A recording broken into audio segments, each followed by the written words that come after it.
Alléluia. Amen. Comment on fait pour prêcher maintenant même? Je vais dire quoi même?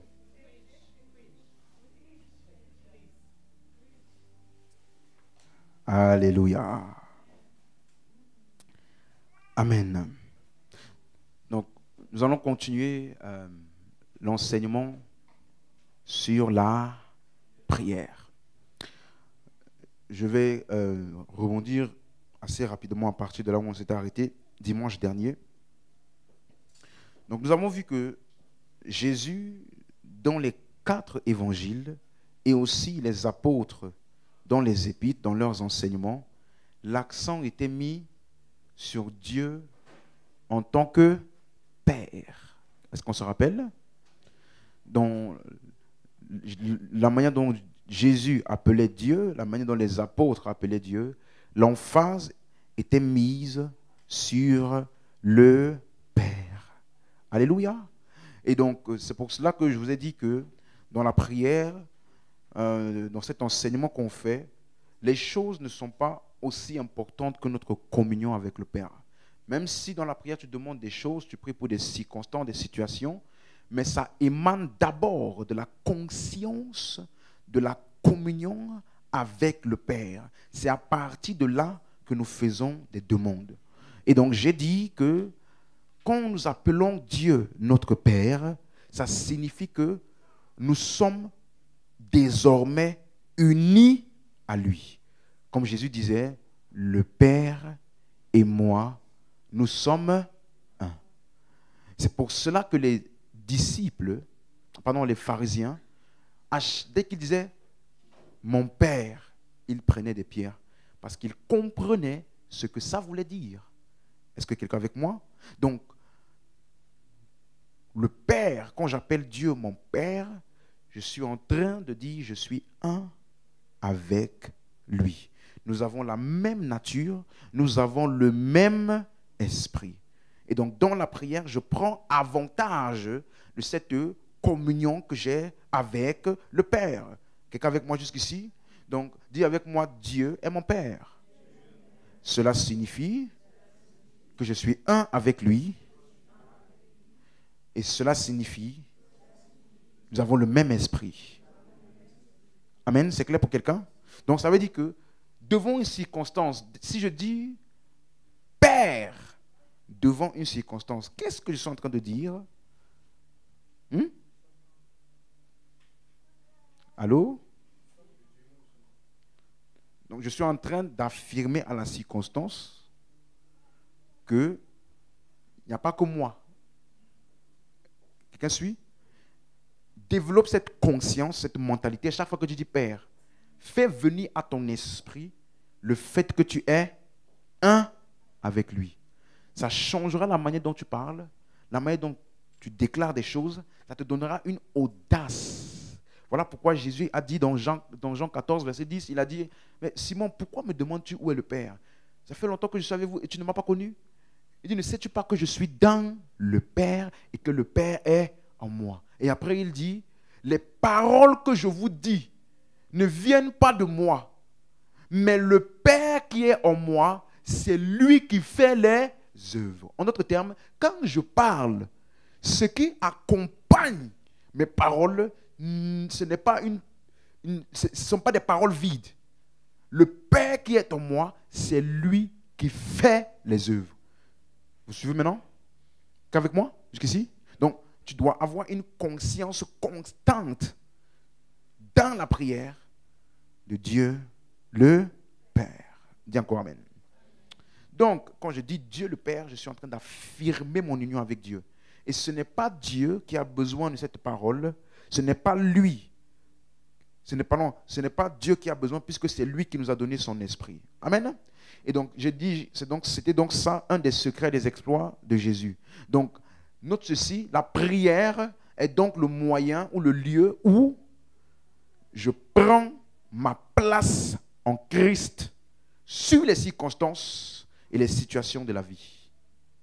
La prière est le moyen par lequel, ou alors c'est l'activité dans laquelle je prends ma place en Christ. Est-ce que tu es avec moi? Parce que c'est basé sur cette conscience que je déclare des choses, que je prie et que j'amène les choses à manifestation. Alléluia. Et donc, on a commencé également à parler de la prière en langue. C'est par ça qu'on avait terminé dimanche dernier. Et j'ai expliqué donc quelques raisons qui sont importantes pour lesquelles tu dois prier en langue. Parce que si tu te confies que sur ton intellect, tu es limité. Le nombre d'informations que ton intelligence peut assimiler est très limité. Il y a beaucoup de paramètres qui peuvent t'échapper. Mais quand tu pries en langue, tu prends avantage de l'esprit en toi. Est-ce que quelqu'un est avec moi jusqu'ici? Voilà pourquoi dans 1 Corinthiens 14, le verset 2. Ouvrons 1 Corinthiens 14, le verset 2. 1 Corinthiens 14, verset 2.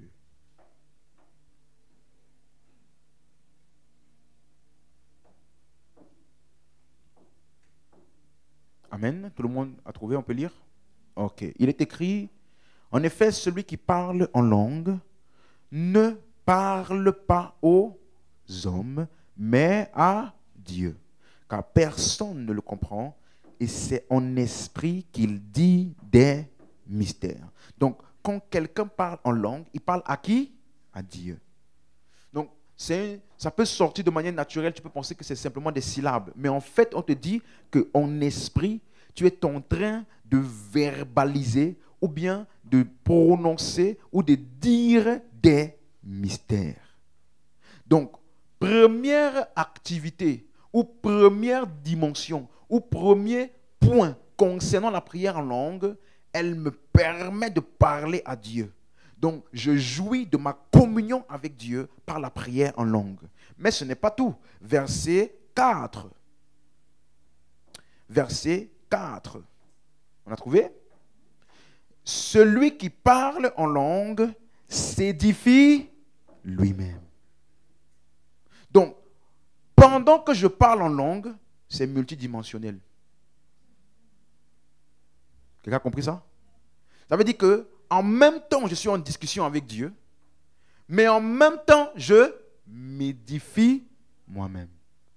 Et en même temps, puisque la prière est le moyen par lequel j'amène les choses, je change les circonstances, je contrôle les situations. Donc, en même temps que je prie en langue, je suis aussi en train de faire arriver les choses.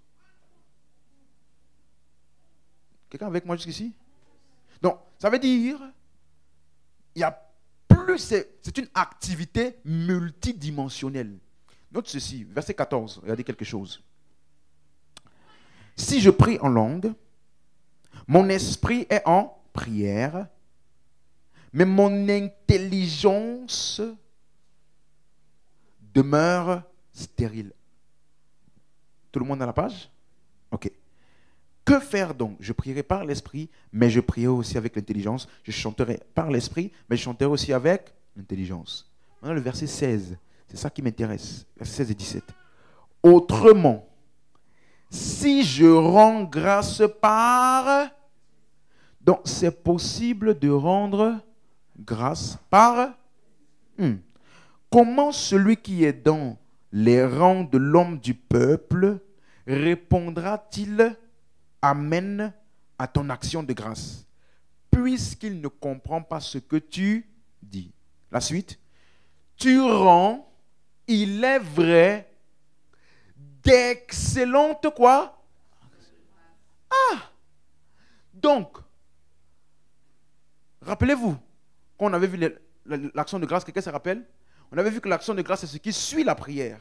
C'est ce qui est après les prières de supplication. Par exemple, dans Philippiens 4, verset 6, il dit « Ne vous inquiétez de rien, mais en toute chose, faites connaître à Dieu par des prières, vos besoins à Dieu par des prières et des supplications avec des actions de grâce. » Donc, généralement, les actions de grâce, c'est ce qui suit la prière.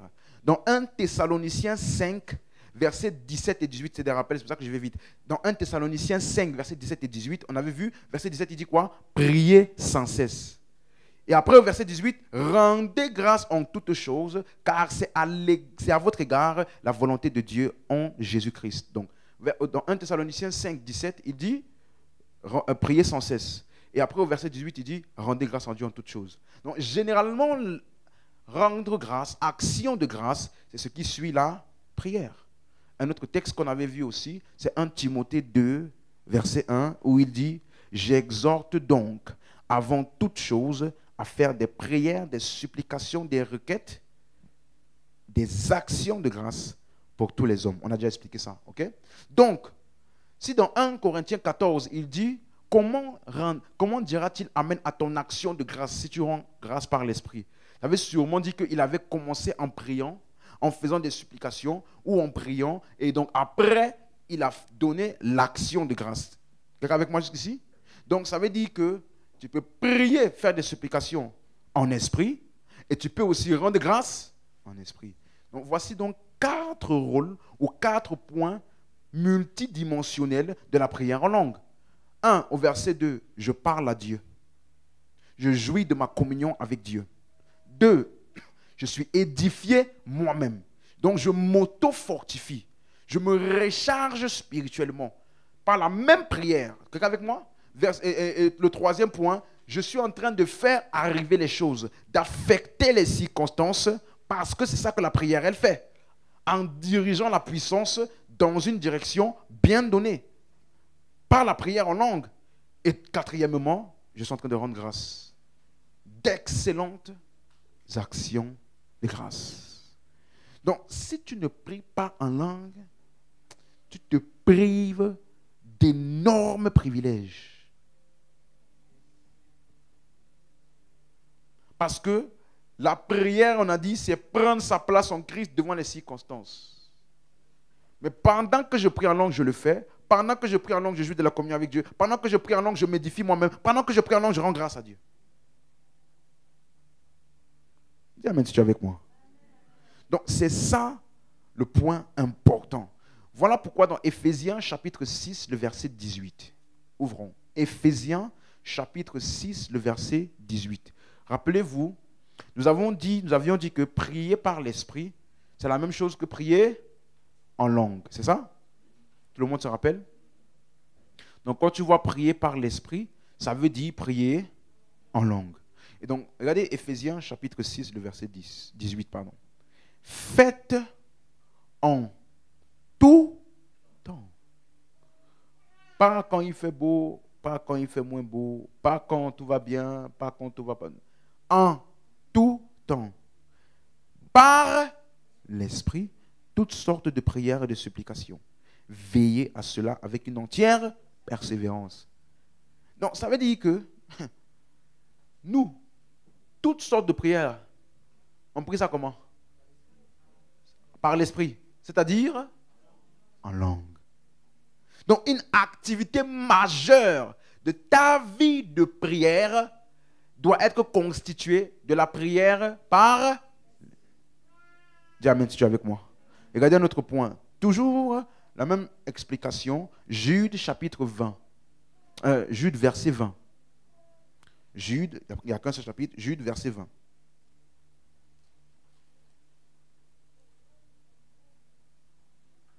Jude, c'est juste avant Apocalypse. Jude, verset 20. On a trouvé? Pour vous, bien-aimés, vous édifiant vous-même sur votre très sainte foi et priant par le Saint-Esprit. Ça veut dire quoi, prier par le Saint-Esprit? Regardez comment, à 2 reprises, l'apôtre Paul associe la prière par l'Esprit et l'édification. Et s'édifier soi-même. Et ici, il donne un point important. Il dit, vous édifiant sur votre très sainte foi. Le mot saint, ça veut dire quoi? Séparé. Ça veut dire que des fois, ta foi est submergée par des pensées de doute, des pensées de pression, des pensées d'abandon, des pensées de découragement. Quand tu te retrouves sur ça là, il ne faut pas commencer à vouloir forcément déclarer ou non.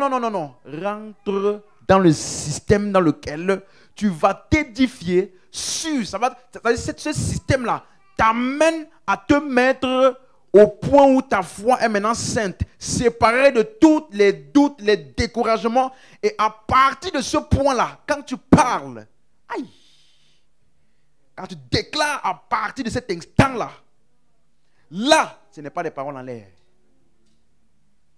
Tu suis? J'écoutais le témoignage d'un homme de Dieu, il disait, il y a une sœur qui est venue, elle nous a raconté certains problèmes médicaux qu'elle avait dans son corps. Il a dit, donne-moi 1 heure. Il est parti prier 1 heure, 2 heures. Il a dit, viens maintenant. C'était quoi ton problème? Sois guéri. Il est parti. Et elle a été guérie. Il est parti faire quoi? S'édifier sur. Donc, ça veut dire que la prière en esprit est un outil pour nous rendre efficaces dans la marche par la foi. La prière par l'esprit est un outil qui nous permet, lorsque on est submergé, pourtant on sait ce qu'on doit dire, mais en ce moment-là, le cœur n'est pas aligné, il y a tout ça là. Va t'édifier toi-même sur ta très sainte foi. Comment? Priant par le.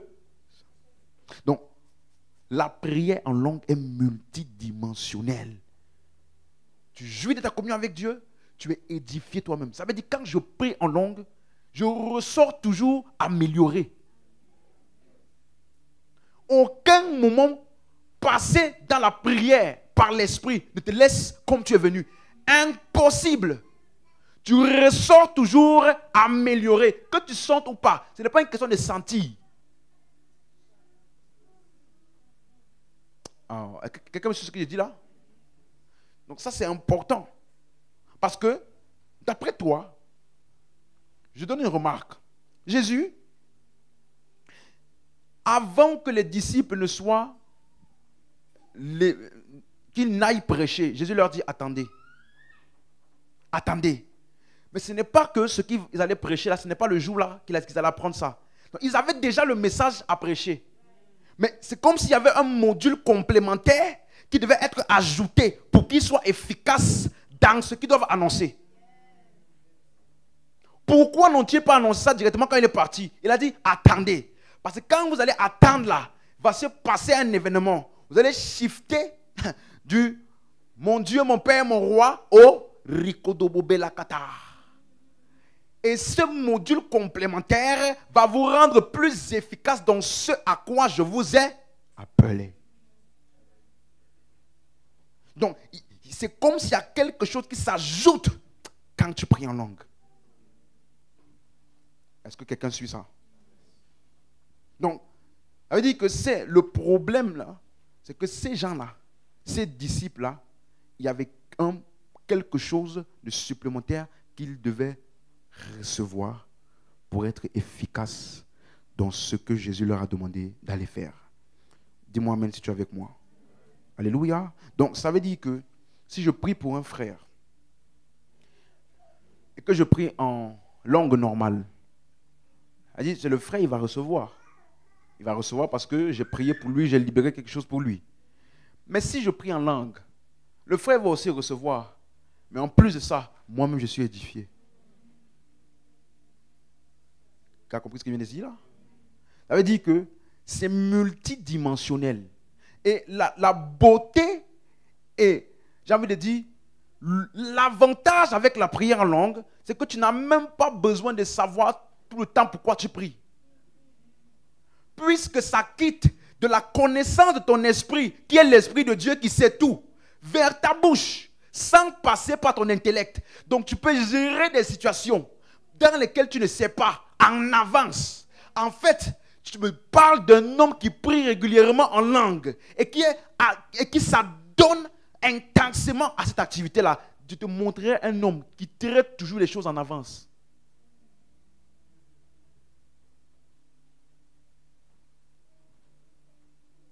Quelqu'un me suit? Paul dit dans 1 Corinthiens 14, verset 18, « Je rends grâce à Dieu de ce que je parle en langue.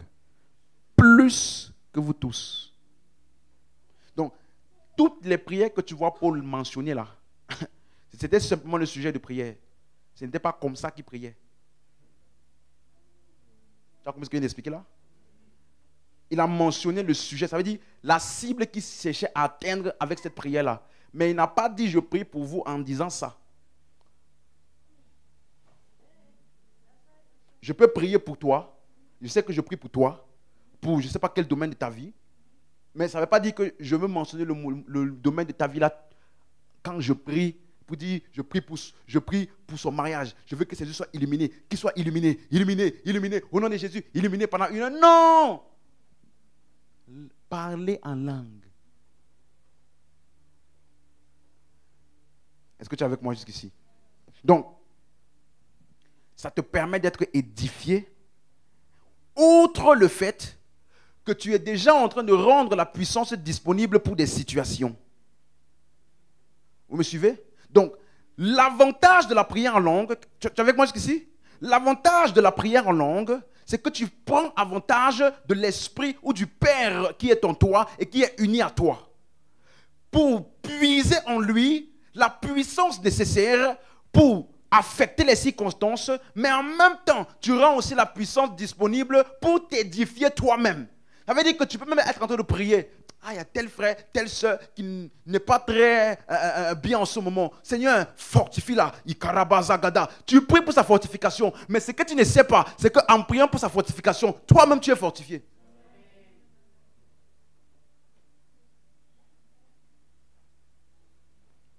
On va voir ça tout à l'heure. Les apôtres, l'église, ils ont prié dans Acte 4 pour les apôtres. Étends ta main, Seigneur. Rappelez-vous. Ce qu'on t'a mis dans Acte 4 là, c'est le résumé de leur prière. Hein. Ce n'est pas, ils disaient Seigneur, d'un commun accord. Alléluia, amen. Oh.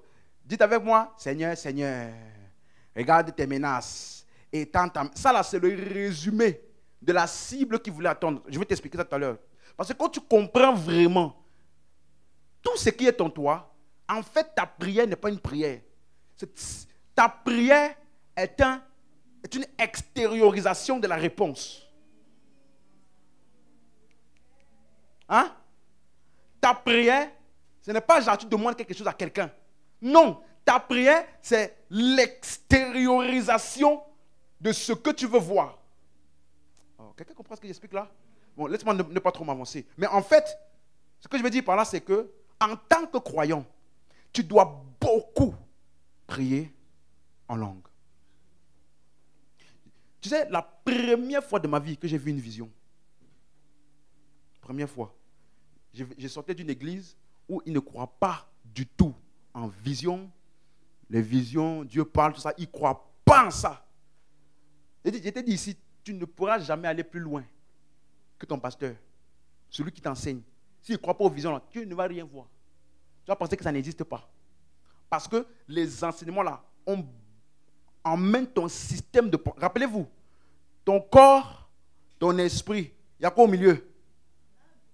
Il y a quoi au milieu? Donc, qu'est-ce qui permet à ton esprit de s'exprimer? Hein? Quelqu'un comprend ce que j'explique là? Ça veut dire, dans l'âme là, ton système de pensée, tes émotions, ton raisonnement. Donc, c'est ton raisonnement qui donne la limite à l'expression de ton esprit. Donc, si je t'enseigne seulement sur un côté, même si en toi, tu as toutes les facultés pour manifester tous les dons de l'esprit, à cause du fait que ton système de pensée a été limité, qu'est-ce qui se passe? Tu ne verras se manifester que ce que tu as permis à ton système, dans la direction où ton système de pensée est aligné. Vous avez compris ce que je viens de dire? Voyez maintenant? Tu peux même lire la Bible. Tu ne verras pas différemment. Même si ton esprit, qui est l'esprit de Dieu, connaît toutes choses. Mais le niveau de connaissance ou de révélation que tu vas pouvoir tirer avantage de l'esprit en toi dépend de l'état de ton système de pensée. C'est pour ça que Paul prie que Dieu élimine les yeux de ton cœur. Le cœur là, ce n'est pas ton esprit. Le cœur là, c'est ton système de pensée. Quand c'est illuminé, tu commences à voir les choses différemment. Quelqu'un comprend ça? Est-ce que tu sais que si je change la couleur de la lumière ici, je mets du bleu, jaune là, ça ne sera pas jaune. Blanc ici, ça ne sera pas blanc. Donc, la lumière donne la perception. Donc, quand Paul dit, il faut que les yeux de ton cœur soient illuminés, ça veut dire que ton système de pensée va percevoir différemment de comment il percevait. Il va commencer à voir exactement tel que tu es dans ton esprit. Tu comprends un peu? C'est pour ça que quand tu es arrivé ici, le message qui t'a annoncé là, j'ai trop entendu ça. C'est comme si c'est ça que je cherchais depuis. Mais c'est comme si je ne savais pas que c'était ça que je cherchais. Ça veut dire que ce n'était pas une recherche de ton intellect. C'était ce que tu étais. Subitement, quand tu as entendu le message, ton intellect a capté ça. Ton esprit a rendu... C'est ça, c'est ça, c'est ça, c'est ça. Et subitement, les anciennes pensées là, quand tu regardes ça là, ça te dégoûte même. Tu vois que toute cette doctrine-là limitait ce que tu pouvais savoir et tirer avantage de Dieu en toi. Vous me suivez? Je peux te donner il y a des gens qui sont arrivés ici à l'église. Moi-même, des fois, je suis étonné par certaines personnes ici. Ils sont arrivés ici à l'église. Même parlant langue, ils ne parlaient pas. Aujourd'hui, c'est eux qui viennent me donner prophétie. Et c'est précis, hein? Qu'est-ce qui s'est passé? Ils ont été exposés à qui ils sont vraiment. Et ce qu'ils sont vraiment là a finalement, comment dire, éclore. Ça a éclos. Ok, merci pour le bon mot. Finalement, ce qui était là, ça a éclos. Donc, la prière en langue est importante. Parce que quand tu pries en langue, laisse-moi te donner un conseil important. Suis-moi. Peu importe le nombre d'enseignements que tu écoutes, il y a un niveau de perception et de conviction qui ne sera pas uniquement par les enseignements. Il y a un niveau de conviction qui te sera transmis ou alors qui te sera communiqué lorsque tu passes du temps dans la prière. Je t'explique. La puissance pour répondre aux prières, elle est où? En nous, n'est-ce pas? Or, Paul dit, les armes avec lesquelles nous ne sont pas charnelles, mais elles sont puissantes pour renverser les systèmes de... Donc, la puissance qui est en toi là, a la capacité de renverser les systèmes de pensée. Donc, quand tu as été exposé à une certaine parole, quand tu pries, un jour ou à un moment, c'est comme si subitement, ce que tu avais entendu là, ça devient réel pour toi. Hey, maintenant, je sais. Pasteur, tu me disais ça avant, hein? Mais maintenant là, je sais. Ça vient d'où? Les yeux de ton cœur ont été...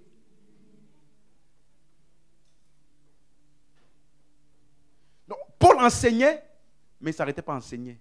Je ne cesse de faire mention de vous dans mes prières, afin que Dieu vous donne la révélation dans sa connaissance. Il appelle ça, dans ta version, c'est l'esprit de sagesse, mais ce n'est pas bien traduit, parce que tu as déjà l'esprit. Tu suis?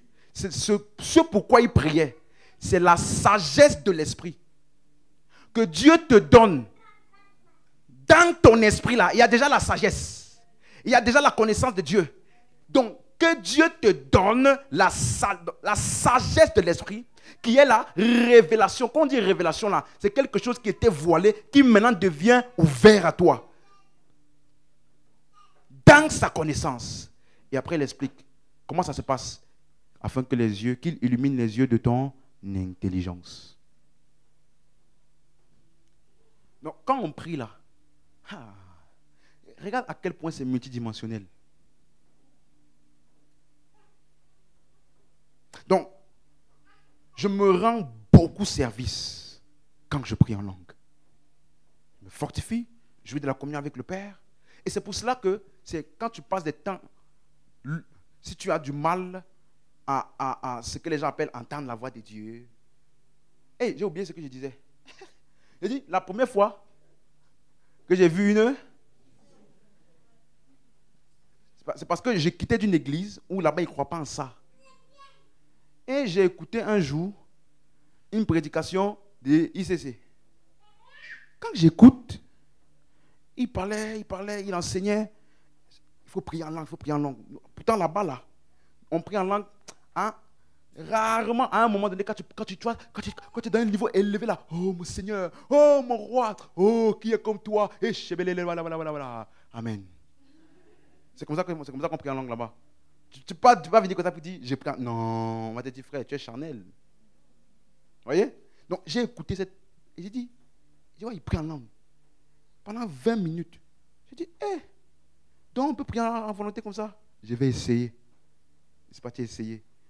C'est la première fois de ma vie que j'avais prié 1 heure en langue. Pendant que je priais en langue, je sentais quelque chose en moi. Une envie de sortir. Je ne sais pas c'était quoi. 2e jour, 3e jour. Un jour comme ça, je viens encore pour prier. Paf, ça s'ouvre. Je dis, qu'est-ce que je viens de voir? Je t'ai dit, la puissance là permet de débloquer ton système 2, qui est la liaison entre ton esprit et l'extérieur. C'est pour ça que tu passes beaucoup de temps dans la prière, bien aimé. Tu ne vas pas poser la question, genre, comment on fait pour entendre la voix de Dieu? Parce que tu as tellement passé le temps à activer ton esprit. Activer ton esprit que quand Dieu parle, tu sais, je connais, c'est lui.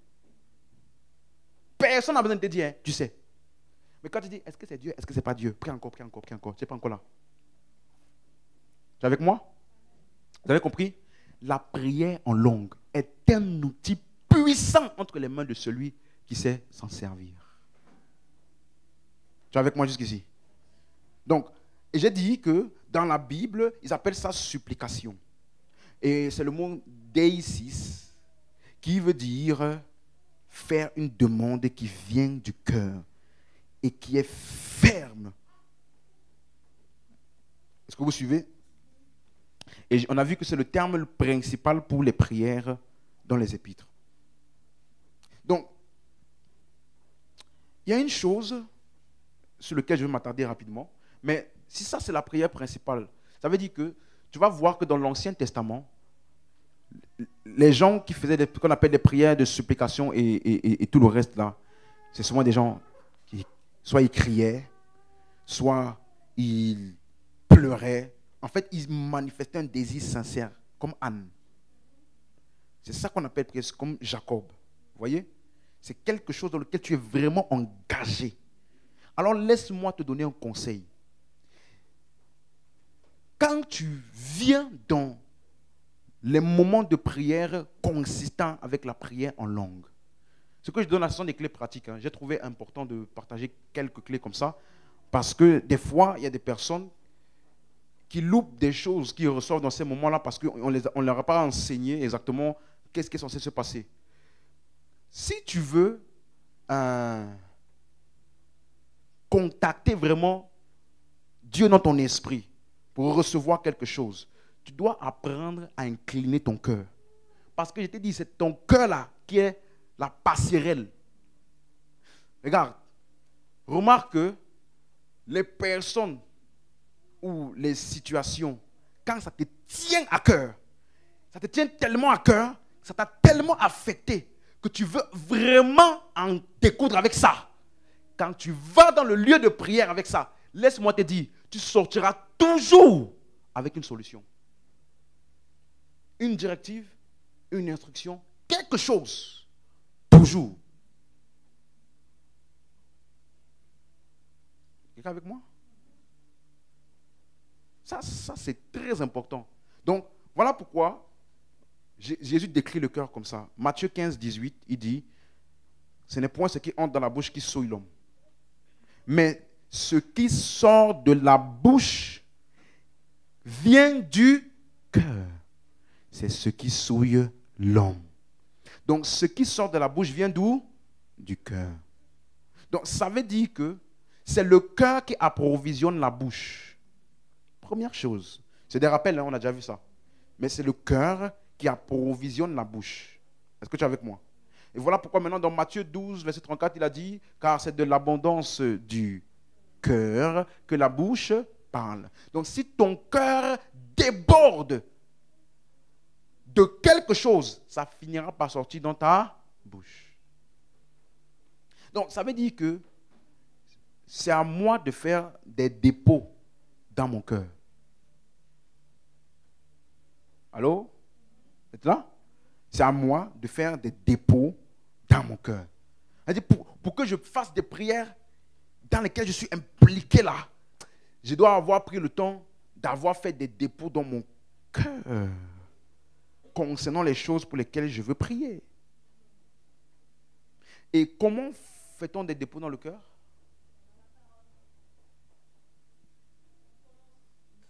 On dit des choses, des paroles.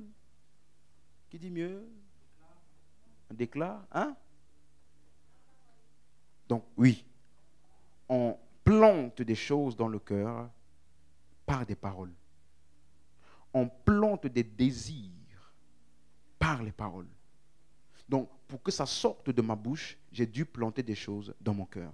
Voilà pourquoi je t'ai dit ici, si tu vas dans une église où ils n'enseignent, parce que les paroles là, ce n'est pas forcément celles qui viennent de ta bouche, ce sont aussi les paroles auxquelles tu t'exposes. Okay? Parce que tes oreilles sont une porte d'entrée dans ton cœur. Quelqu'un avec moi jusqu'ici? Donc, ça veut dire que si je vais dans une église, regarde, je vais te donner...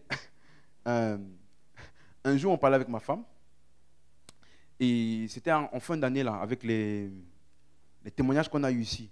Et on rentrait, on était vraiment reconnaissant à Dieu. Tout ce que les gens ont dit. Et puis, elle a dit une phrase, elle a dit, c'est ce qu'on avait toujours voulu depuis le début.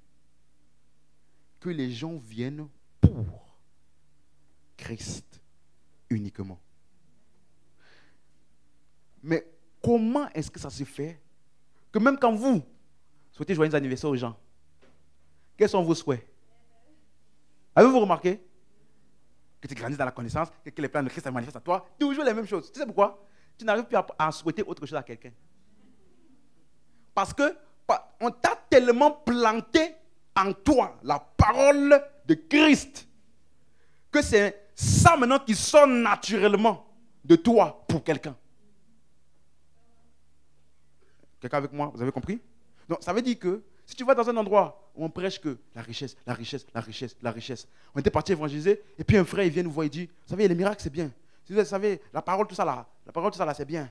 Maintenant là, il faut la démonstration de la puissance et ça passe aussi par les finances. Je dis hein, finance de ces démonstrations de puissance? Il dit oui, la puissance de Dieu aussi dans les finances. J'ai dit hé frère, ça vient d'où? Quand il m'a donné le nom de son église, je suis allé regarder les prédications.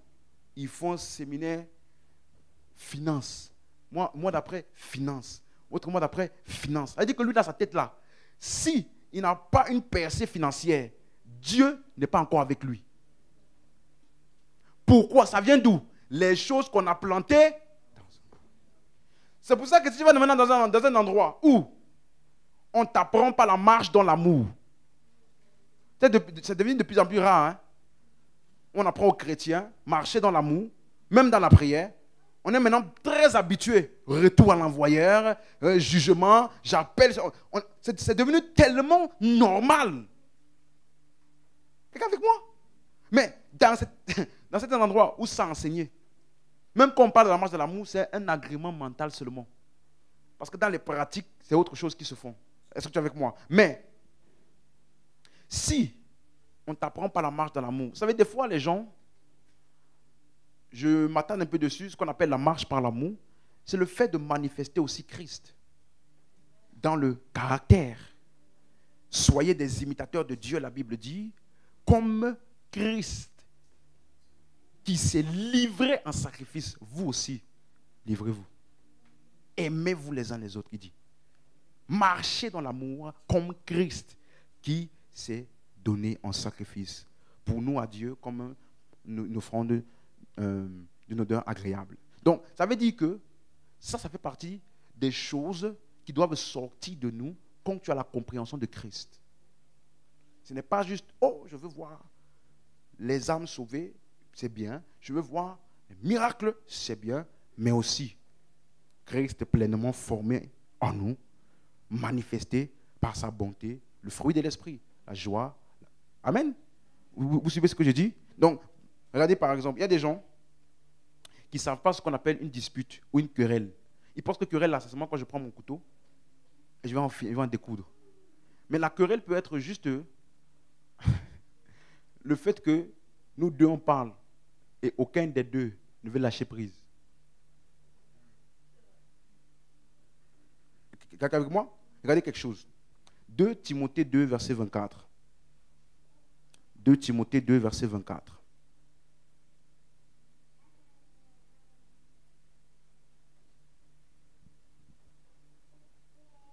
De Timothée 2, 24. On a trouvé? On peut lire?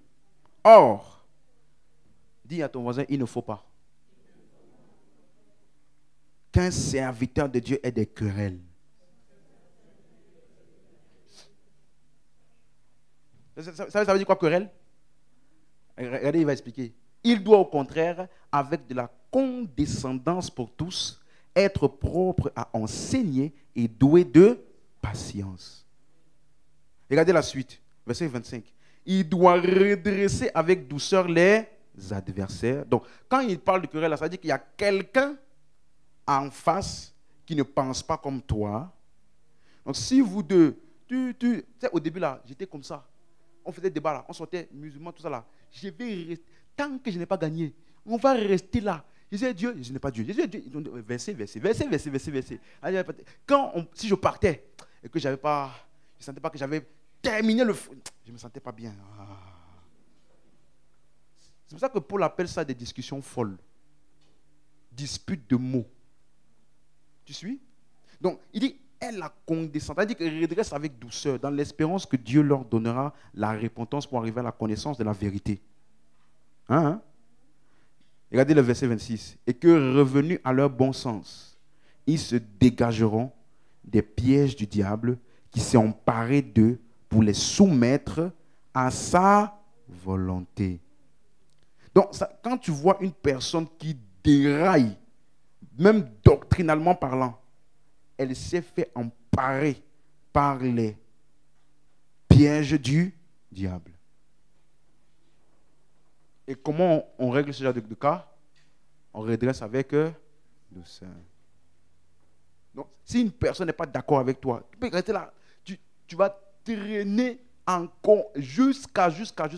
Ça, là, ça fait partie de la marche dans l'amour de laisser lâcher prise.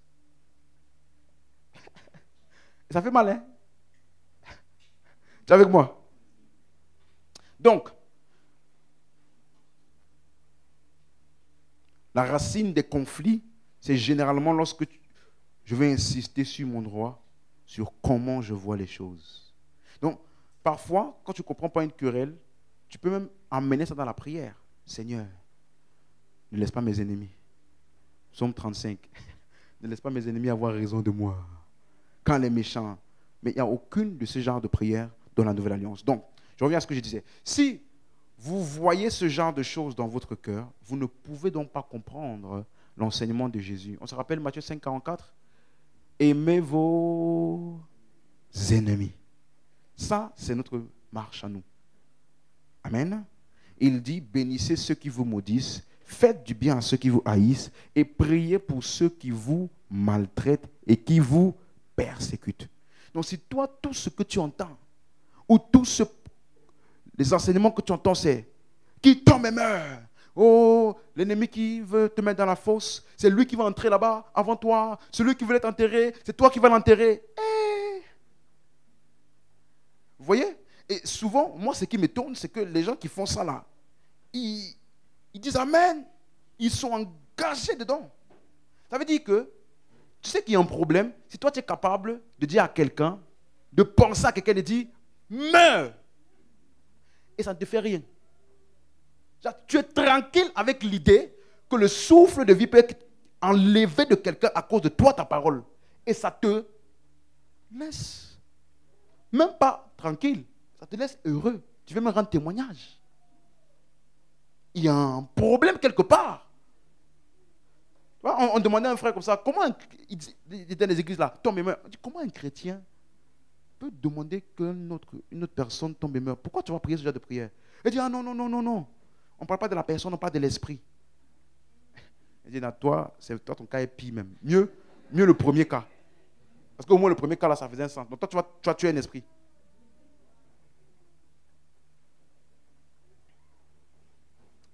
Est-ce que tu es avec moi?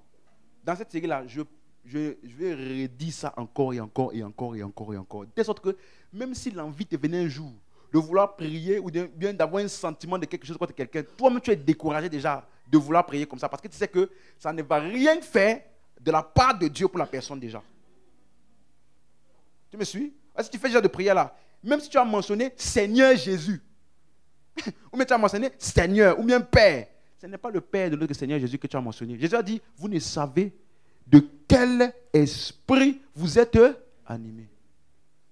Donc, dis dans ma prière des choses et puis finis par au nom de Jésus. Ça ne veut rien dire. Ce n'est pas ça. Prends notre place en Christ.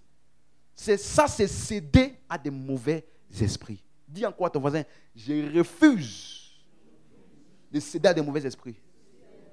Mais je manifesterai l'amour, même dans ma vie de prière. Alléluia. Donc, si tu as pris le temps de déposer ce genre de paroles ou d'enseignement dans ton cœur, qu'est-ce qui va se passer? C'est comme ça que tu vas prier. Si tu as pris le temps de déposer des paroles de foi dans ton cœur, c'est aussi comme ça que ça va se manifester dans ta prière. Il y a des personnes, c'est rare de te voir dire des bonnes choses ou de confesser des paroles positives à ton égard. Ce n'est pas normal. Ce n'est pas de l'humilité. Quelqu'un avec moi? Ce n'est pas ça l'humilité. L'humilité, c'est de reconnaître ce que Dieu dit de moi et de l'affirmer. Parce que je reconnais qu'il sait mieux que moi qui je suis. Donc, je m'aligne à sa perception de moi. Ça, c'est la vraie humilité. Donc, ça veut dire que, je me rappelle, si tu regardes tout le temps, vous connaissez Nollywood? Vous connaissez Nollywood? Si tu regardes tout le temps Nollywood, hein, même si c'est des films chrétiens, hein, parce qu'ils ont toujours tendance à montrer un chrétien, et puis finalement, surtout un prédicateur, il va finir sans s'en rendre compte à se marier avec une fille du diable ou une sorcière. Et puis maintenant, c'est là maintenant qu'il va commencer à avoir des rêves bizarres. Pourquoi? J'ai envie de dire un truc. Hein. Dis-moi, pourquoi un chrétien qui s'est rendu compte qu'il a épousé une sorcière, pourquoi devrait-il avoir peur? Qui doit avoir peur de qui? Dans le pire des cas, c'est l'évangélisation. Tu vas sauver une âme. Tu suis? Ça ne doit pas arriver. En tout cas, ici, ça n'arrivera jamais. Mais, si tu vois quelqu'un qui te dit, ah, j'ai épousé, je ne sais pas quoi. Tu sais, je me rappelle, il y a un prédicateur, il est venu voir un de mes pères, il a dit, pasteur, en fait, ça fait quelque temps, je fais des rêves bizarres sur ma femme. Le premier rêve que j'ai fait, c'est un pasteur, hein? C'est un pasteur qui parle. Le premier rêve que j'ai fait, j'ai vu, elle s'est transformée en sorcière.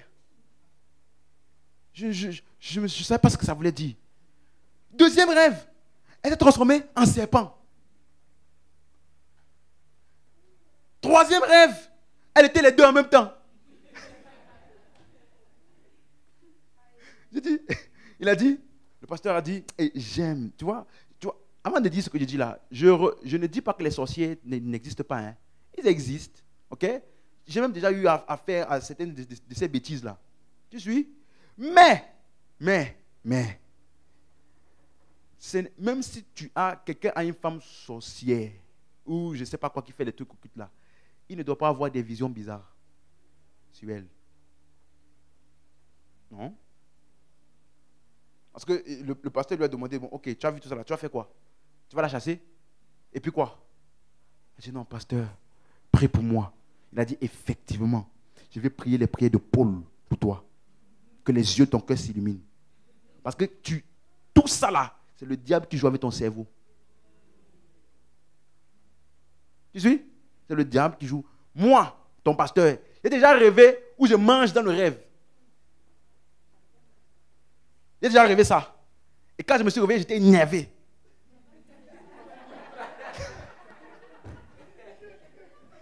Mais pourquoi le réveil m'a réveillé? Réveil. Oh! Entre-temps, certains, s'ils avaient rêvé ça, pasteur, on m'a envoûté. Au nom de Jésus, je recrache, je vomis dans le monde spirituel. Je vomis ce qu'on m'a mis. Tu ne mourras pas. Qui t'a blagué comme ça? Tu sais, ça là, ce sont des mentalités africaines. On ne va pas dire que je suis raciste parce que moi, je suis africain. Oui, ça là, c'est des mentalités africaines. Ça veut dire, si tu as grandi, où on t'emmenait souvent dans les endroits où ils faisaient des trucs bizarres là. Si quand tu te convertis, tu ne passes pas par un temps d'enseignement où on va supprimer tous ces anciens fichiers bizarres là, tu vas te rendre compte que même étant converti, tu vas continuer à attribuer de l'importance à ça. Et c'est comme ça que tu vas aller dans ton village un jour, quelqu'un va te saluer un peu de côté comme ça. Ou tu vas revoir ta grand-mère, et puis la nuit, tu vas voir ce genre de vision-là. La Bible dit, Dieu ne nous a pas donné un esprit de timidité. Ça veut dire un esprit de peur. Ça veut dire que nous, là, dans le dépôt qu'il y a dans nos cœurs, là, il n'y a pas la peur dedans. Ce qu'il y a en nous, là, l'amour de Dieu a été déversé dans nos cœurs par le Saint-Esprit. Voilà le dépôt en nous. Donc, dès que tu sens quelque chose qui veut te faire peur, refuse. Ce n'est pas consistant avec la nature que je possède. Oh, tu as rêvé que tu t'es vu dans un cercueil. Tu as rêvé ça. Prends un rêve là. Tu mets comme ça à côté. Je vivrai et je raconterai les œuvres du Seigneur. Je suis pour la gloire de Dieu. Il n'y a aucun rêve qui peut me faire changer d'avis grâce à ça. Concernant ça. Mais si on ne t'a pas enseigné, tu vas commencer à venir appeler ligne de prière. Les frères, tous les jours à 1h, on se réunit ici. La personne qui va me donner le cercueil là, c'est elle qui va se retrouver là-bas dedans. Tu es dans l'occultisme sans savoir. Vous me suivez? C'est important. Donc, c'est de l'abondance du cœur que la bouche parle. Et donc, ça veut dire que si tu remplis ton cœur de paroles de foi, de paroles concernant ton identité en Christ, tu vas te rendre compte qu'il y a même des choses pour lesquelles tu n'as même pas besoin de prier, parce que ça ne te fait rien. Vous avez compris ce que je viens d'expliquer là? Des fois, maintenant écoutez ce que le pasteur dit, écoutez-moi. Des fois, tu dois parler. Tu as vu une chose et que tu dois parler. Mais tu ne parles pas pour la chose. Hein. Tu parles pour rassurer ton cœur et tes pensées de qui tu es. Tu ne parles pas pour... Tu me suis? Mais si tu es assez rempli, tu as tellement été exposé à la réalité de Christ. Quand tu vas voir ça, tu n'as même pas besoin de... En fait, ça ne te fait ni chaud ni froid.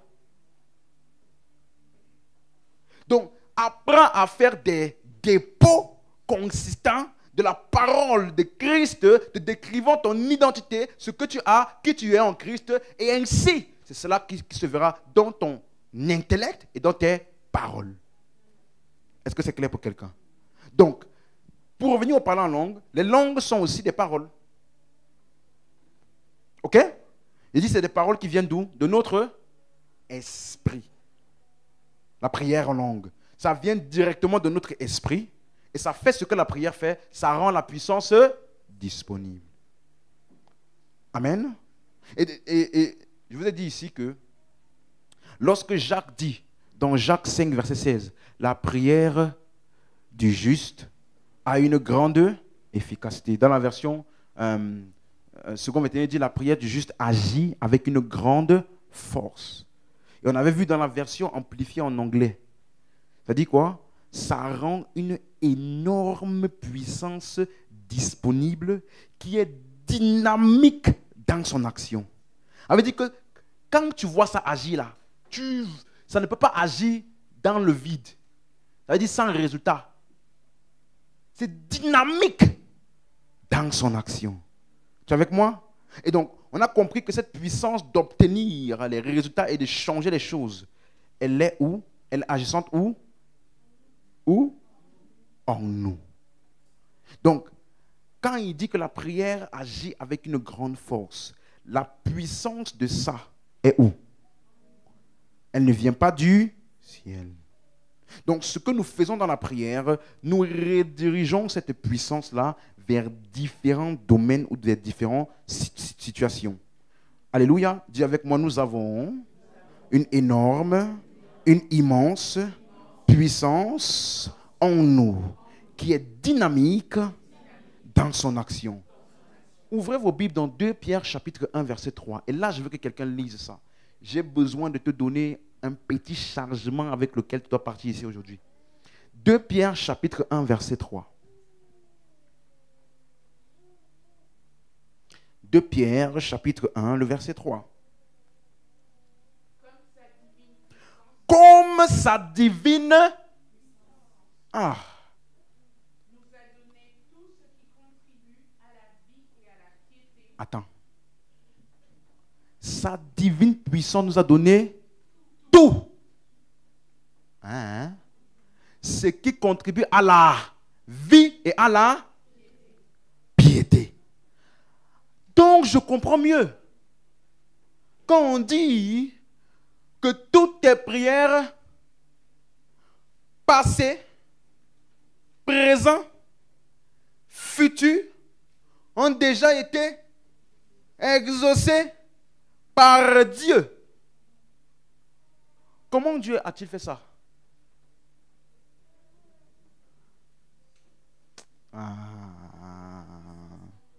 Sa divine puissance-là, elle est où? Et on te dit que cette puissance-là, elle nous a donné tout. Ça veut dire que tous tes besoins ou tous les changements, toutes les altérations, toutes les réponses que tu as besoin d'effectuer, Dieu a déjà répondu ça à ça en mettant en toi toute la puissance nécessaire pour amener ce changement. Sa divine puissance nous a donné tout. Donc, ta guérison là est déjà en toi sous forme brute. Aïe. Est-ce que cette puissance guérit la maladie? Est-ce que cette puissance guérit la maladie?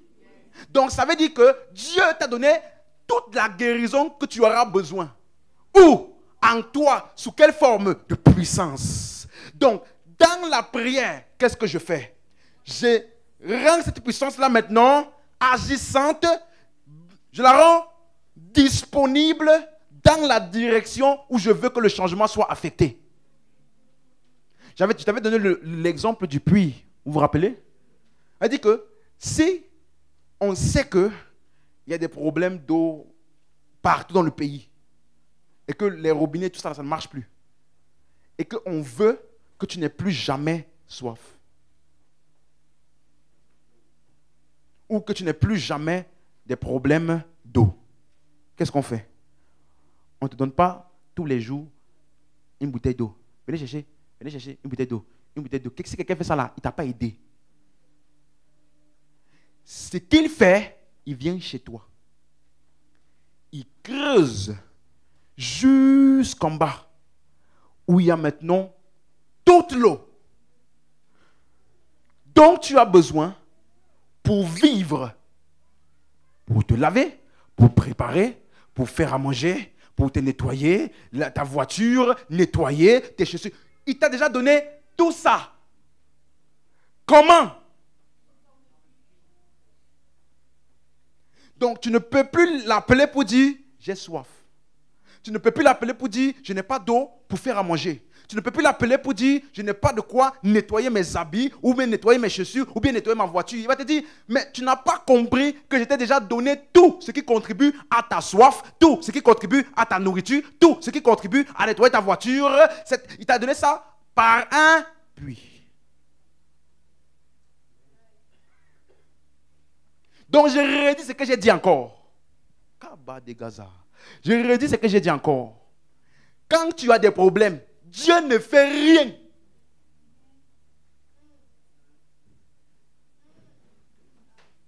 Parce que la puissance pour opérer le changement à ce problème-là est déjà en toi.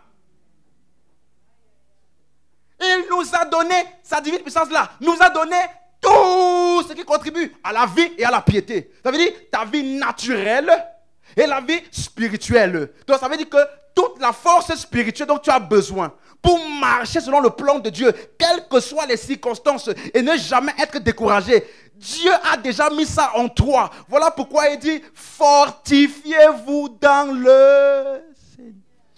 Il a dit que Dieu vous fortifie. Qui va se fortifier? Donc ça veut dire que c'est ton action. Quand tu remarques le besoin, tu connais la source. Je t'ai dit, si tu n'apprends pas la prière, je ne sais pas comment tu fais pour survivre. Je ne sais pas. Parce que tu vas vivre une vie, tu ne sais pas si tu es aligné avec Dieu. Tu ne sais pas quoi faire quand tu es abattu. N'as-tu jamais vu des milliardaires se suicider? Qu'est-ce qui fait qu'un milliardaire se suicide? N'a-t-il pas tout l'argent du monde? Mais il y a une chose que l'argent ne peut pas régler. La dépression. Quand les pressions de la vie exercent une pression intense, tu as envie simplement de tout abandonner. L'argent ne compte plus à ce moment-là. La richesse ne compte plus à ce moment-là. Donc l'homme est dépravé en ce moment-là. Il ne sait pas d'où vient le secours. Mais pour nous, j'élève les yeux vers les montagnes. Mais pour nous là, notre montagne là, c'est dedans. Kanabayagada. Si tu apprends à puiser dedans de toi, de la puissance de Dieu qui a déjà été disposée assez suffisamment en toi. Et il n'y a aucun chrétien qui manque de puissance. Quelle que soit la taille du défi, il y a assez de puissance en toi pour régler ça. La question est, es-tu assez consistant? Es-tu assez persévérant? Es-tu assez têtu pour choisir de croire que c'est ce que Dieu dit qui est la vérité? Un des deux va lâcher. Ça ne sera pas moi. La Bible dit que Jésus était triste. Son âme était remplie d'angoisse à la veille de la crucifixion. Il dit, mon âme est triste jusqu'à la mort. Qu'est-ce qu'il a fait? Il est parti pleurer. J'en ai marre de la vie. Je n'en peux plus. J'en ai marre. C'est toujours moi. Je n'arrive pas à faire quelque chose. Dès que je commence, ça échoue toujours. Pourquoi toujours moi? Pourquoi moi? Pourquoi moi? Quand un chrétien parle comme ça, c'est un chrétien qui ne sait pas de quoi il est chargé. Pourquoi moi? Jésus a fait ça. Il a dit les disciples, veillez avec moi. Et la Bible dit, il s'éloigna d'un jet de pierre et mit la face par terre. Père, si tu pouvais éloigner de moi cette coupe, toutefois, non pas ma volonté, mais ta. Ça veut dire que dans ce temps de prière-là, il s'est passé un changement de priorité. Il s'est passé un changement de perception.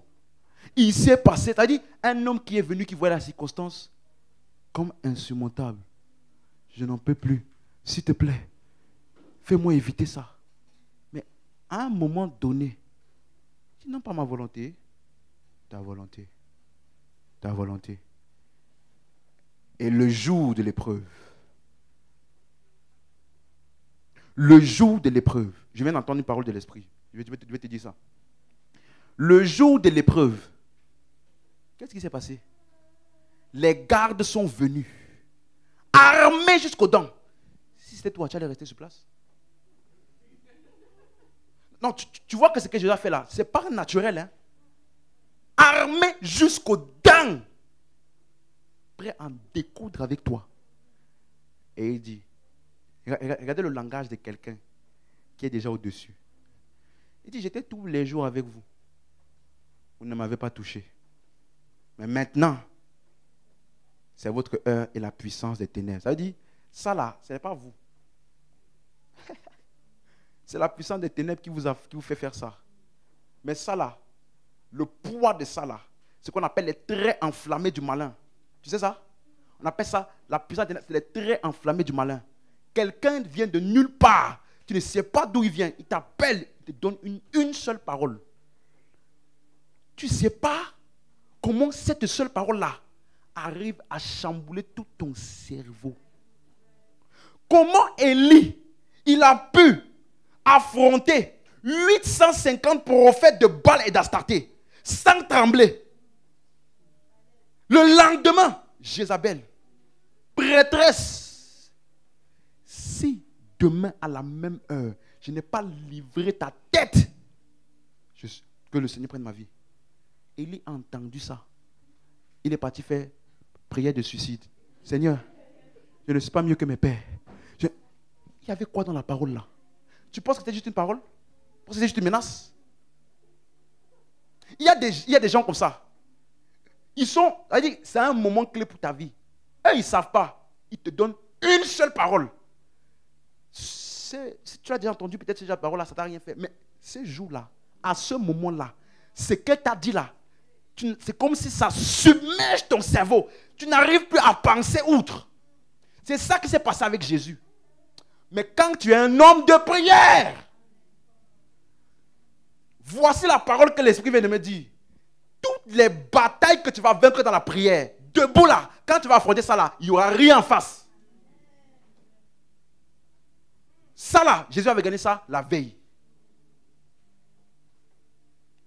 Et tu sais, les disciples qui ont fui, où est-ce qu'ils avaient perdu? Le jour là? Quand? Ils se sont... Je t'ai dit ici à la veillée, quand je vois que toi, petite situation, tu n'as plus envie de faire les choses, tu n'as plus envie de venir. Je ne commence pas à t'expliquer. Non, en fait, la situation là, on va trouver un moyen de régler ça. Ce n'est pas d'abord ça le problème. Le vrai problème, comment est-ce que la situation là a fait pour t'affecter à ce point-là? Tu n'as pas eu le temps de vaincre ça, de te charger, de te fortifier et de passer outre ça dans la prière. Ce que tu ne vaincs pas dans la prière, tu ne le vaincras pas. Fais toutes les stratégies managériales que tu veux.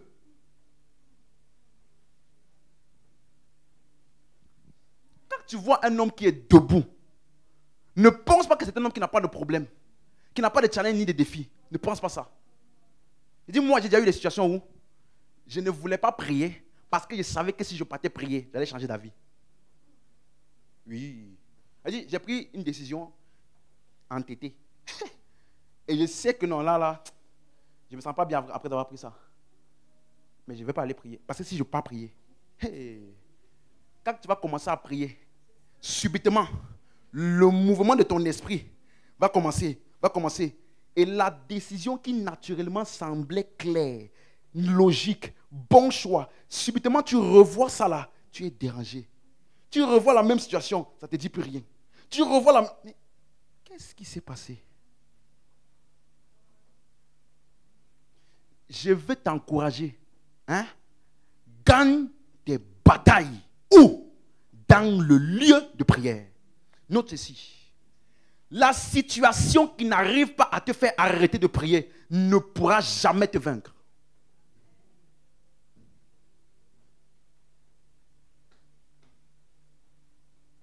Ah, j'ai reçu le coup, bam! Je ne sens plus l'envie de rien faire. Je ne sens plus l'envie de faire ceci. Qu'est-ce que tu dois faire? Si tu cèdes, tu laisses tomber.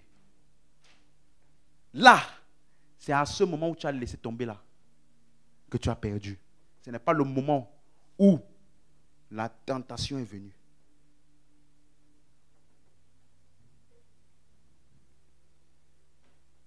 J'aime ton silence.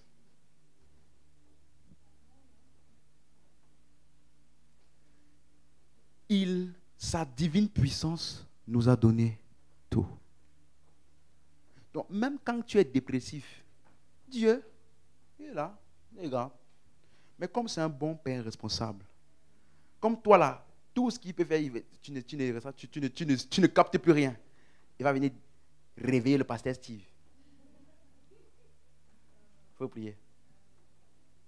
Oui. Et des fois, je suis là, je prie. Je ne sais même pas pour qui je prie. Hein. Tu pries, plus tu te sens mal. Plus tu pries, plus tu te sens mal. Plus tu pries, plus tu te sens mal. Parce que, je vais t'expliquer ça, on appelle ça des fardeaux. C'est-à-dire, des moments, c'est vraiment comme si tu es identifié à la personne pour laquelle tu pries. Tu te sens comme déprimé comme la personne. Et si toi, tu arrives à tenir dans ça là, jusqu'à ce que ce poids quitte, tu vas voir la personne va venir. Oh, bonjour pasteur. J'ai décidé de me reprendre en main.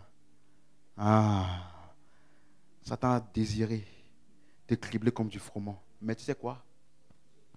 J'ai prié pour toi. Donc, peu importe à quel point tu es par terre, tu vas te relever.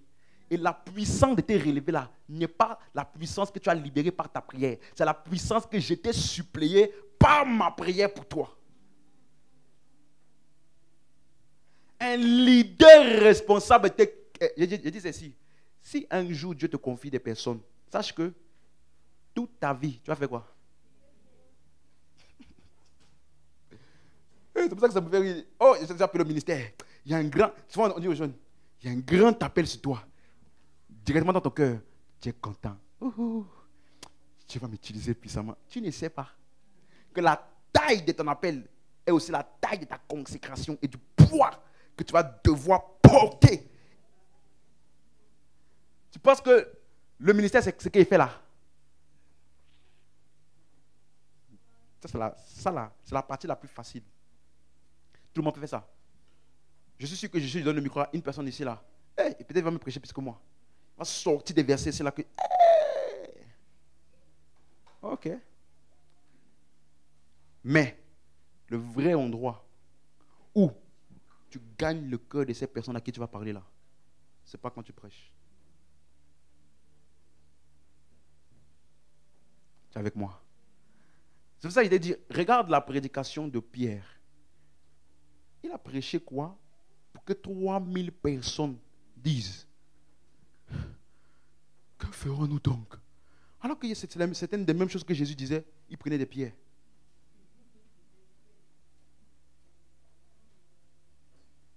Tu vois, non? Mais quand Jésus les a laissés, il a dit, restez là. Et la Bible dit dans Acte 1, verset 14, il persévérait dans la prière. 10 jours d'affilée. Non-stop. De prière. Hey, fais un peu l'essai. Et puis tu vas évangéliser. Tu vas voir si c'est la même chose. Tu es avec moi? Je veux provoquer ta vie de prière. Oui. Parce que tu n'es pas conscient de l'immense puissance qui est déposée en toi. Beaucoup ne sont pas conscients. Et il nous a donné tout. Donc, lorsque je prie, tu vois, je prie à partir d'une position de puissance. Vous suivez? Je ne prie pas pour la puissance. Regardez Ephésiens 3, verset 20. À celui qui peut faire, par la puissance qui agit où? En nous. Infiniment au-delà de ce que nous demandons ou pensons. Donc, quand tu vois les prières de Paul, c'est ce que j'expliquais tout à l'heure, ce ne sont pas des requêtes. Genre, je veux que les yeux de ton cœur soient illuminés. Ce n'est pas une requête. C'est la cible qu'il veut atteindre par sa prière. Quelqu'un avec moi? Ça veut dire, je suis en train de mettre au dehors la réponse, l'exaucement. Quelqu'un sait ce que j'explique là? J'essaye de donner ça de manière orale et de manière imagée pour que tu comprennes. Ce n'est pas genre, il prie, il met les yeux sur son cœur et il attend. Il attend que quelque chose... Non. Sa prière est l'extériorisation de ce qu'il faut pour amener à l'existence ce qu'il dit là. Donc, quand tu comprends ça, tu ne vas plus jamais dire « Ah, c'est parce que Dieu n'a pas voulu que ce n'est pas arrivé. » Tu vois? Parce que toutes les prières, il a prié du verset 15, Éphésiens 3, verset 15 jusqu'au verset 19, que vous soyez puissamment fortifiés, Christ a demeuré en vous, afin que vous puissiez connaître l'amour de Christ, tout ça, la longueur, la largeur, la hauteur, tout. Il a fini de prier tout ça. Et au verset 20, il dit, mais non, c'est que je viens de prier là. Hein? Dieu peut faire ça par la puissance qui est où? Donc, ce que j'ai écrit là, c'était la cible que je voulais atteindre. Donc, nous prions les réponses.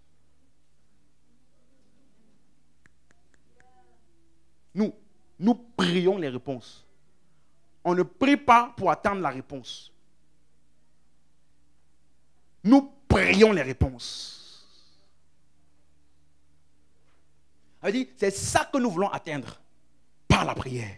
Et puis, on engage la puissance de Dieu et la capacité pour amener ça en manifestation. Peu importe le temps et l'énergie nécessaires, je sais que j'ai assez de puissance pour assujettir ça. N'oubliez pas le mandat. Dominer, assujettissez. Donc, ça veut dire, c'est nous qui détenons les réponses dans la prière. Et c'est donc nous qui déterminons les réponses. Je donne un exemple. Romains 15, verset 30. Tu es toujours là? Romains 15, verset 30.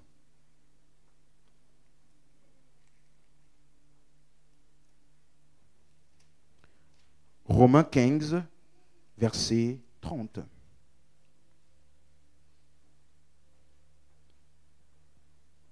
Ok. Je vous exhorte, frères, par notre Seigneur Jésus-Christ et par l'amour de l'Esprit, à combattre avec moi en adressant à Dieu des prières en ma faveur, afin que je sois délivré des incrédules de la Judée et que le ministère que je porte à Jérusalem soit agréé des saints.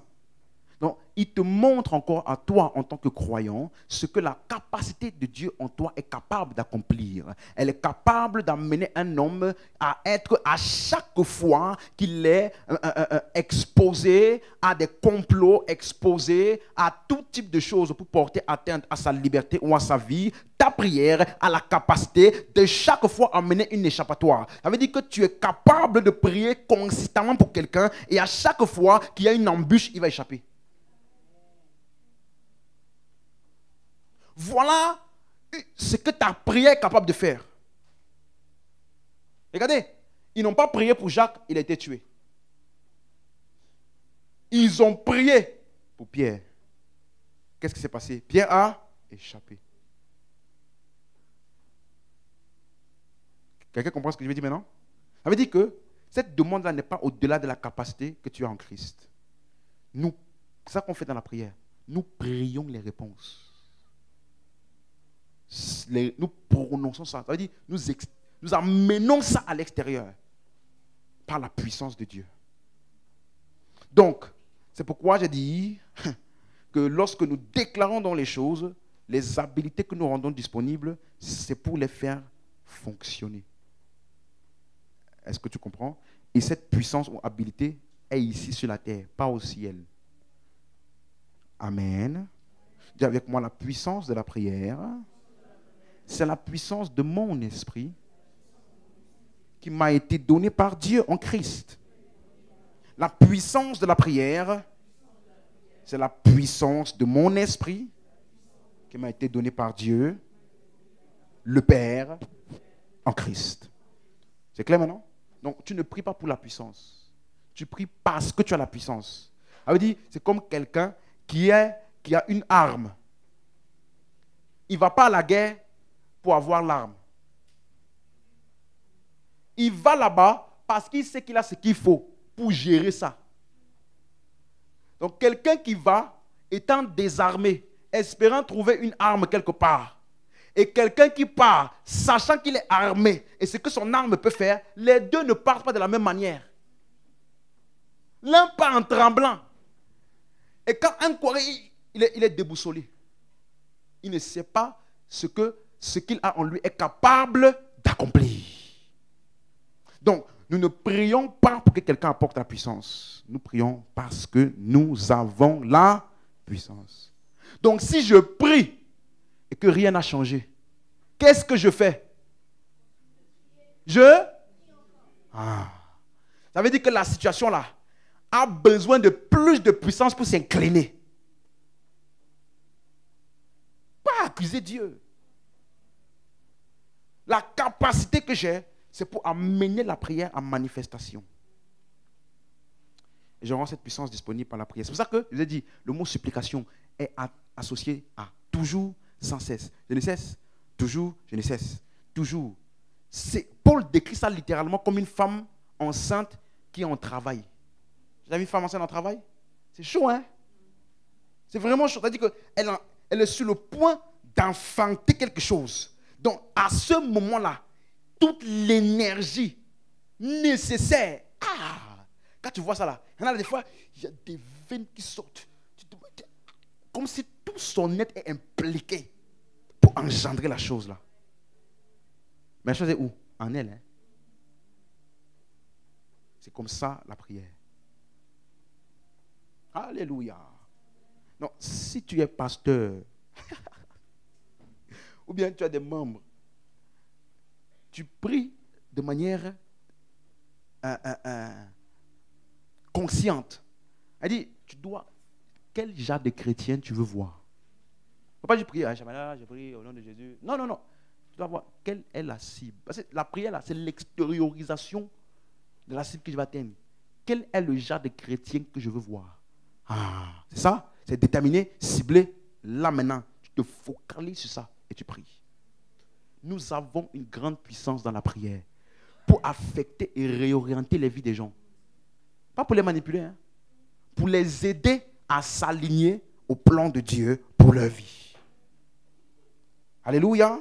Donc, dans ton cœur, le dépôt de la parole de Dieu va t'aider à bien utiliser la puissance en toi. Donc, laisse-moi terminer ce soir en te parlant. C'est clair? La puissance est où? Et la prière permet de faire quoi? C'est clair? Rendre disponible pour amener en manifestation ce que mon sujet de prière, c'est ça? Donc, maintenant, qu'est-ce qui se passe quand on prie ensemble? Jusqu'à maintenant, je t'ai expliqué ce qui se passe quand toi, tu pries seul.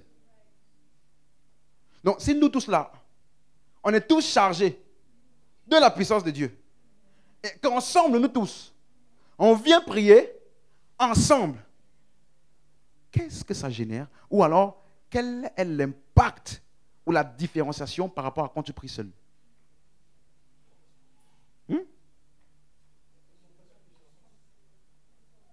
Comment? On augmente la puissance disponible. OK? Façon comment? Ça veut dire quoi? Exponentielle. OK? On va voir. Regardez rapidement, acte 1, verset 14. Parce qu'il y a un bénéfice à prier ensemble. Il y a un réel bénéfice. Ça veut dire que si toute ta vie chrétienne, tout ce que tu affrontes, tu pries toi seul, tu te prives de beaucoup de choses. Il y a des cas qui te prennent 1 an. Que si tu t'étais mis avec plusieurs, en quelques jours. Parce que c'est en fin de compte, qu'est-ce qui va affecter la situation? La puissance. Et qu'est-ce que c'est? Regarde, je te donne un exemple. Acte 1, verset 14. Tous d'un commun accord, persévéraient dans la prière. Dis avec moi tous. Ok. D'un commun accord. Maintenant, acte 2, verset 1. Le jour de la Pentecôte, ils étaient comment? Tous dans le même. Ok, verset 4. Et ils furent. Hein? Tous. Tous quoi? Remplis du premier cas. Vous avez vu? Tous ensemble étaient en train de prier. Et ce que la prière là a généré a bénéficié à qui? À tous. Tu as remarqué ça? Un autre exemple. Acte 4, verset 24. Acte 4, verset 24. Juste la première partie. Lorsqu'ils l'eurent entendu, c'est-à-dire les menaces des souverains sacrificateurs contre les apôtres pour ne pas qu'ils prêchent. Lorsque le peuple, l'Église a entendu ça, ils élevèrent à Dieu la voix, comment? Tous. Mais les apôtres ne pouvaient pas-ils pas aller chacun un à un se fortifier, chacun un à un dans sa chambre, dans leur maison? Pourquoi venir exposer ça à l'Église? Pour que tous ensemble ils prient. Ils élevèrent la voix à Dieu, tous ensemble. Verset 31. Résultat. Verset 31. Quand ils eurent prié, le lieu où ils étaient assemblés trembla et ils furent. Mais tous, n'est-ce pas? Mais ils priaient pour qui? Pour les apôtres. Ils se sont réunis pour prier pour les apôtres et pour que l'œuvre du ministère avance. Mais la prière, tous ensemble, la fortification et la plénitude de l'esprit qui devait être communiquée à la cible qui sont les apôtres a bénéficié à qui? Tous. Ça veut dire que dans Acte 2, tous ont été remplis. Dans Acte 4, tous ont été remplis. Ça veut dire que quand je prie avec d'autres, dans un rassemblement, l'approvisionnement est pour tous. Le bénéfice là est pour tous. Hey. C'est pour ça que tu ne dois pas manquer les veillées, bien-aimés. Il y a des... On a fait une veillée ici une fois. Vous vous rappelez les membres du staff là? Il y a un moment donné, tout le monde a bénéficié de l'approvisionnement. Chacun recevait des directives. Chacun recevait des orientations. Chacun recevait des... Personne n'a consulté personne. Pap, ensemble. Donc, des fois, quand on s'est réunis pour prier ensemble, ce qui est pourvu. Ça veut dire que si tu aurais fait ça tout seul, ça t'aurait pris beaucoup de temps pour arriver à ça. Et le deuxième avantage de ça, c'est que si toi, ta capacité de générer la puissance est petite, c'est-à-dire tu ne pries pas beaucoup, tu ne pries jamais, tu pries de temps en temps, vite fait, tu ne pries pas beaucoup. Et l'autre là, il prie. Tu vois, non? Toi, tu es à 2, l'autre est à 10. Tu sais que quand vous allez venir prier ensemble là, vous allez tous fonctionner à 10. Tu vois, non? C'est pour ça que des fois, regarde les croisades. Quand une personne est guérie, l'autre là, il n'avait même pas le même type d'attitude. Lui aussi, il a seulement profité du bénéfice du rassemblement. Tu es avec moi? Donc, ça veut dire que nous tous, en fin de compte, on obtiendra le même résultat. Aïe, aïe, aïe, aïe. Tu comprends ça? Regarde, Romains 15, verset 1. Romains 15, verset 1.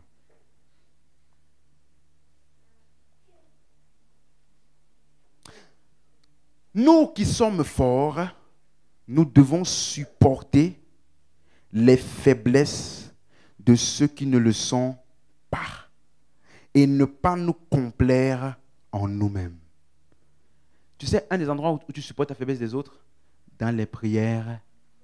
Parce que ce que lui n'aurait pas pu faire par lui-même, ou ça lui aurait pris des années-lumière, tu sais quoi?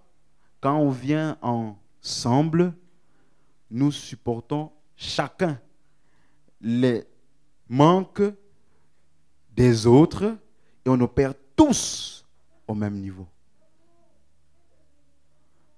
Vous avez compris ce que je veux dire? Il y a des personnes, ils ont bâti déjà une capacité. Ça veut dire qu'il peut prier 5 heures non-stop. Il peut prier 10 heures. Ça veut dire qu'il a déjà bâti ça. Quelqu'un il ne peut pas prier 30 minutes. Mais quand on va venir ensemble là, tu vas voir que déjà tu vas prier plus que quand tu es seul. Oui ou non? Si tu décides de chez toi tout seul, de faire veiller de prière, tu vas prier 30 minutes, tu vas te lever le matin. Aujourd'hui, je me rappelle à l'époque, je faisais ça. Seigneur, today na today. Je prends l'eau. Je prie. Je pense que j'ai prié beaucoup. Jusqu'à la sueur commence à sortir. Regarde. 15 minutes. Il me reste encore 4h45 de prière. À un moment donné, tu pries parce que tu es fatigué. Tu pries. Après, tu ouvres les yeux, il est 5h. Tu ne sais même plus combien de temps tu as prié. Pourquoi tu fais comme si tu ne sais pas de quoi je parle? Ou mais toi, ça t'arrive pas? Ok. Que Dieu te bénisse. Donc, même chose, dans Galates 6, verset 2. Portez les fardeaux les uns des autres et vous accomplirez ainsi la loi de Christ. Donc, quand nous nous réunissons, nous supportons les uns les autres afin d'avoir tous le même bénéfice. Tous furent remplis, tous. Le résultat d'une réunion de prière corporative est pour tout le monde. Je répète, le résultat d'une réunion de prière corporative est pour tout le monde. Donc, aime prier avec les gens. Jésus a emmené Pierre et Jacques et Jean sur le mont de la transfiguration. Ils ont entendu la voix du Père. Ils ont vu Élie et Moïse. S'il avait prié tout seul, ils n'auraient pas vu ça. Ils n'auraient jamais expérimenté ça. Mais parce qu'ils sont partis avec Jésus, qui lui avait déjà la capacité qu'il faut, mais le bénéfice de l'expérience a bénéficié à tous. Aime prier avec les gens. Quand tu vois quelqu'un, tu te dis, moi, j'ai essayé, j'ai prié, il s'est passé ça, il y a eu ça, il y a eu ça. Ne commence pas à être frustré. C'est un signal pour te dire, va prier avec lui. Parce que des fois, en faisant ça là, ça va enclencher des choses en toi. Alléluia. Donc, quand nous prions, ça là, généralement, c'est pour les choses qui nous concernent tous. Hein? Alors, si tu pries toi, pour ton problème à toi, c'est un peu différent. Vous suivez? Parce que c'est des choses qui doivent nous impliquer, nous tous. Bon, on va voir ça vendredi. Si jamais, maintenant, on va prier ensemble. Mais c'est pour ton problème à toi, qui ne me concerne pas forcément. C'est différent. Quelqu'un est-il malade, qu'il appelle les anciens, qui viennent prier pour lui. Et la prière de la foi, pas la prière corporative, sauvera le malade. On va voir ça vendredi. Amen, hein? On peut se lever.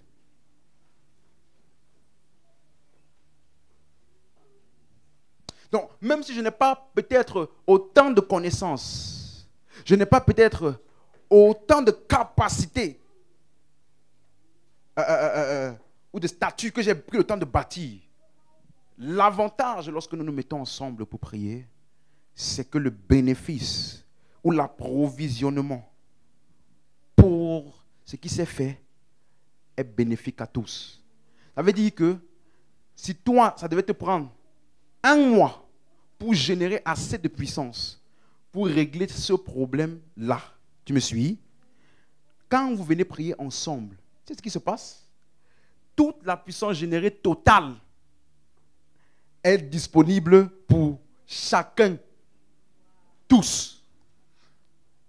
Voilà pourquoi c'est dans ces moments-là, généralement, tu vas voir souvent, il y a des percées, il y a des situations décantées, il y a des gens qui reçoivent des directives claires, il y a des gens qui étaient malades, qui sont guéris. Tu vas voir, parce que, en fait, le niveau de puissance qui a été libéré en ce rassemblement-là est maintenant disponible, pas pour une personne, pour tout le monde. Ça veut dire que toute la puissance générée par tout ce qu'on a fait là est maintenant disponible pour ta situation, à toi, à toi, à toi, à toi, à toi.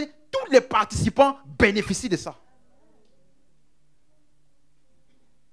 Tu vois, tu dois aimer les moments coopératifs. Tu dois, frère, ça là, c'est une des choses que j'ai appris par expérience et par non-expérience. C'est-à-dire par omission plutôt. Ça veut dire qu'il y a des choses qui, je me suis dit, Mais pourquoi? Pourquoi je n'ai pas prié avec eux depuis? Pourquoi je n'ai pas prié avec cette personne depuis? Elle dit, le temps que j'aurais gagné. Vous voyez, non? C'est pour cela que quand Jésus enseigne la prière, il dit cette prière de notre Père là, c'est une prière qui t'enseigne des modèles ou des informations importantes que tu dois avoir dans le lieu de prière. Ce n'est pas une prière répétée. Il n'a pas dit mon Père qui est au ciel. Il dit, quand tu veux prier, pas mon Père. Qui? Il dit, il faut que tu comprennes que plusieurs sont inclus. Notre. Alléluia. C'est important. Donc,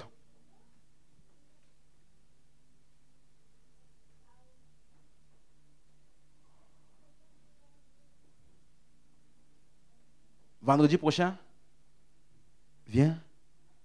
Pas à l'heure de l'enseignement. Viens à l'heure où on commence à prier. Tu vois, il y a des gens qui pensent que les moments qu'on fait là, on fait 1h30 de prière, 1h30 d'enseignement. Toi, tu penses que les 1h30 de prière là, c'est facultatif. Ça ne fait pas une partie intégrante du programme du vendredi. Je pense que si je vais rater, je vais venir un peu en retard. En fait, la personne qui rate le bénéfice de ça là, c'est toi. C'est toi. Si tu viens les vendredis, surtout que c'est des sujets de prière très, très stratégiques là, tu ne peux pas venir régulièrement là-bas et puis tu ne grandis pas. Impossible. Tu es avec moi? Je prends le temps d'expliquer ça pour vous expliquer. Ça veut dire que tu dois comprendre. Donc quand on vient pour prier ensemble, là, tu vois, non, tu dois comprendre pourquoi c'est important de se faire ça. Tu ne peux pas juste venir, on a dit qu'on a venu prier à l'église, moi je viens. Et le jour où tu n'as pas la motivation, tu ne viens pas. Parce que tu n'es pas conscient du bénéfice et de l'avantage de cette activité-là. Tout comme certains ne sont pas conscients du bénéfice et de l'avantage de prier en langue. Suivez? L'enseignement te positionne pour être plus efficace dans les choses que tu dois faire. Et t'amène à mieux les faire. Amen? C'est clair pour quelqu'un? Dis avec moi au nom de Jésus. Dès ce soir, je décide de me donner et de m'appliquer à la prière. Principalement, la prière en langue. Régulièrement, de manière consistante. Et je valorise les moments de prière corporative. Alléluia. Si tu fais ça, ça là, ce sont les outils ou les avantages que Dieu a mis en place pour s'assurer que son église soit inébranlable. Alléluia. Amen. Élève la voix là où tu es et commence à rendre grâce.